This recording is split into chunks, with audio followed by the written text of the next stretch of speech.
Well, good morning, boys and girls. Welcome to Kids Power Hour. This is Connie McClain from Janesville Apostolic Ministries. I'm glad you're here to join us today.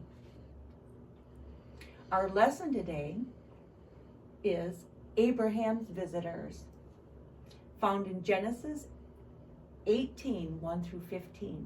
Now, if you want to follow along, you get your Bible out and you can follow.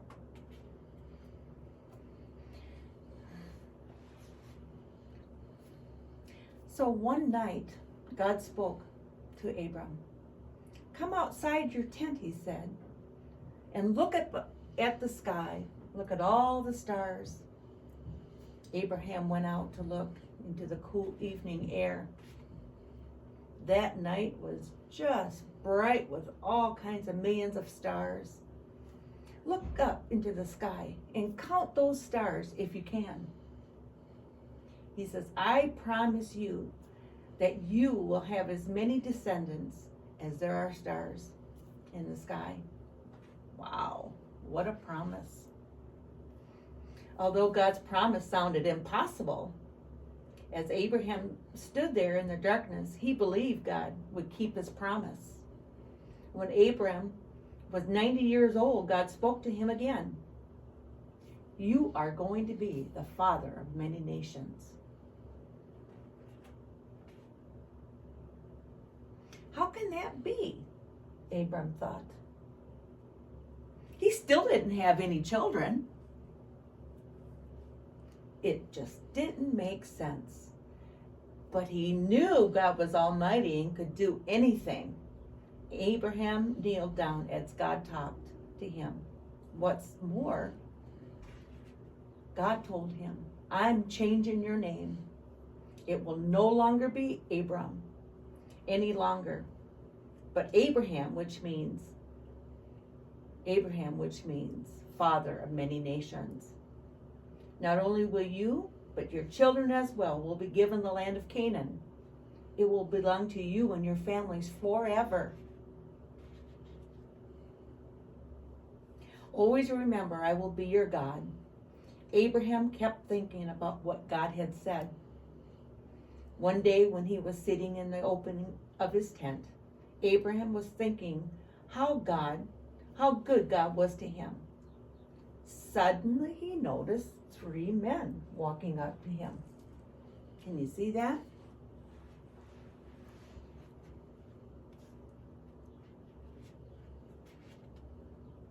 Who could be coming to visit me on such a hot day? Thought Abraham. He hurried to go greet them. Abraham was a kind man, and everyone was welcome in his house. Please, said Abraham, come, sit and have supper with me. You look so tired and you look so faint and like you could almost just, you look very famished. Stop and rest for a while, please. Abraham didn't wait for an answer. Haran to get water so the strangers could wash their feet. He ran to get water to wash the men's feet. That's what they did back then. That's how they, showed their welcoming, is by taking a basin of water and getting a towel and washing off their dusty feet. I'm sure a bit of food to eat would make you feel better, Abraham said. The men were impressed by Abraham's kindness. We'll stay, they told Abraham. Then Abraham ran into the tent to talk to his wife Sarah. Quick, mix up some special cakes, use your best flour, be sure to make plenty. There are 3 visitors outside. Abraham rushed around, organizing everything. His servants hurried to prepare food. Sarah prepared fresh baked bread. At last, Abraham served the visitors a fine outdoor picnic under the tree. While the men ate, Abraham stood near them so he could visit with them. Where is Sarah? They said. Your wife, Sarah, they asked. Then Abraham heard God say to him, next year, you and Sarah will have a son.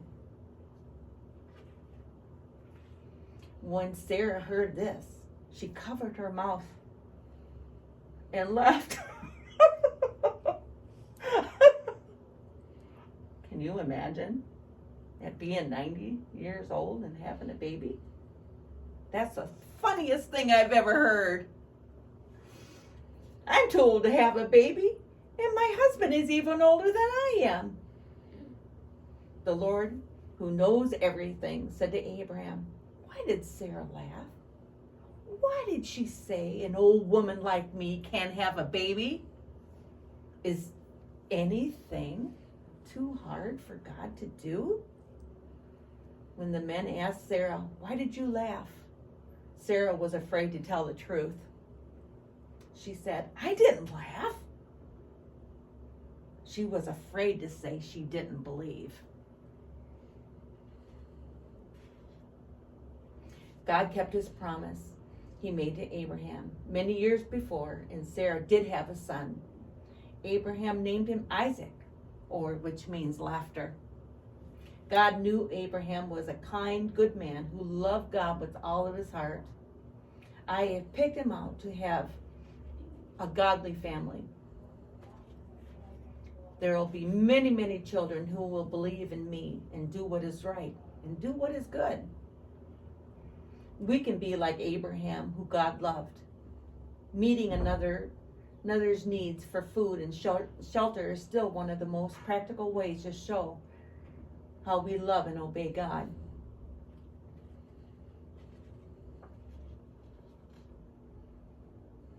Sarah lied because she was afraid. Sometimes we lie because we are afraid. Maybe no one else knows it, but you know what? God knows it all. So that I'm going to leave you with our memory verse today, which is found in it's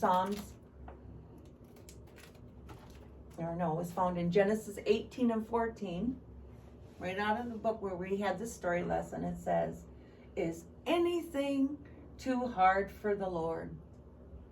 And I'm going to leave you with that thought. When there's a time in your life where you need something from God, maybe it may be a sick parent, maybe it's a sick brother or sister, maybe it's something that you need, or even something that's really close to you, that's very important to you.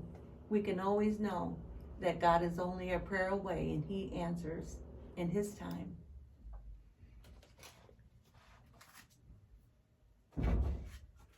And that concludes our lesson for today. The next story will be when angels visit Lot. All right.